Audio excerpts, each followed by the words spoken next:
Kamu dendam dengan temanmu yang tiap hari kalau ketemu selalu mengatain kamu hal yang kamu tidak suka. Kamu dendam dengan orang yang tingkah lakunya kadang sampai di luar batas. Kamu dendam dengan teman kerjamu karena dia suka sekali memfitnah dirimu di hadapan teman kerja yang lain. Kamu dendam dengan bosmu karena kerjanya selalu marah-marah. Kamu dendam dengan mantan pacarmu karena dia sudah mengkhianatimu. Kamu dendam dengan seseorang yang selalu merendahkan dirimu. Siapapun dia, bila dihina pasti akan merasa sakit. Siapapun dia, bila diremehkan pasti akan marah. Dan siapapun dia, bila mendapat perlakuan yang menyinggung perasaan, pasti ingin membalaskan dendamnya. Ketika kita merasa terusik, ketika ada orang lain yang mulai meremehkan kita, dia menganggap diri kita lemah dan tidak mampu, pasti ada rasa sakit yang terbenam dalam hati. Dan rasa sakit itulah yang membuat kita ingin membalaskan dendam kita. Kita ingin dia merasakan apa yang kita rasakan. Kita ingin dia menerima perlakuan yang sama seperti dia memperlakukan kita. Kita ingin dia menangis. Kita ingin dia terluka. Dia harus merasakan hal yang sama. Kita ingin orang-orang meremehkan dia sama seperti bagaimana dia meremehkan kita. Tapi apakah setelah dendam kita terbalaskan? Setelah keinginan kita membuat dirinya merasakan apa yang kita rasakan terpenuhi, terus kita nantinya akan bahagia? Mungkin iya, tapi sifatnya hanya sementara. Balas dendam dengan cara yang sama hanyalah menutup banyak pintu, menghilangkan banyak kesempatan, mengarahkan pada satu tujuan yang pada akhirnya hanya menghasilkan kepuasan yang semu.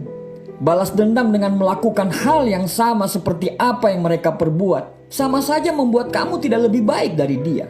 Ketahuilah bahwa ketika ada orang yang ingin menjatuhkan dirimu, berarti kamu sudah berada di atas mereka. Ketika ada orang yang memfitnah dan suka ngomongin kamu dari belakang, berarti kamu sudah berada di depan mereka. Kalau ada orang yang tidak ingin melihat kamu bahagia, artinya mereka tidak bahagia. Kalau ada mantan pacarmu mengkhianati dan selingkuh dengan yang lain, bersyukurlah, karena berarti Tuhan sudah menyiapkan orang terbaik setelah dia.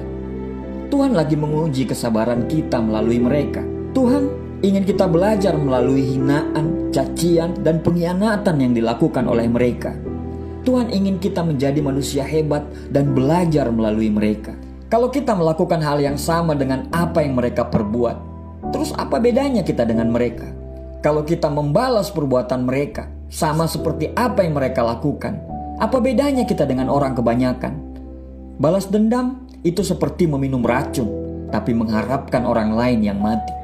Nelson Mandela berkata, ketika saya keluar menuju gerbang kebebasan saya tahu jika saya tidak melepaskan kepahitan dan kebencian saya tetap berada di dalam penjara.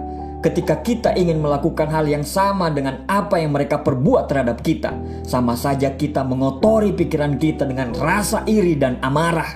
Dan itu berlangsung bukan cuma sehari atau 2 hari. Saat dendam belum terbalaskan, maka pikiran negatif itu akan terus melekat dalam pikiran kita. Dan bahkan pikiran negatif tersebut akan terus membesar seiring dengan membesarnya amarah dendam yang ada dalam diri kita. Dan hal itu akan sangat merugikan diri kita sendiri. Mahatma Gandhi berkata, saya tidak akan mengizinkan orang lain menginjak pikiran saya dengan kaki yang sudah kotor. Tapi ketahuilah, dengan memelihara dendam, kita sendirilah yang sudah menginjak pikiran kita dengan kaki kotor kita. Balas dendam dengan cara yang sama tidak akan membuat kita bahagia. Justru balas dendam terbaik adalah dengan memaafkan apa yang sudah mereka lakukan. Karena memaafkan dan melepaskan semua yang sudah mereka lakukan adalah sebuah kemampuan yang di atas rata-rata.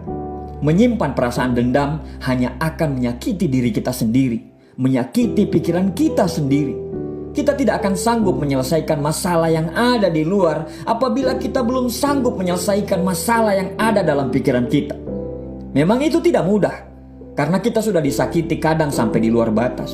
Hati kita sudah hancur karena kepercayaan kita yang disalahgunakan.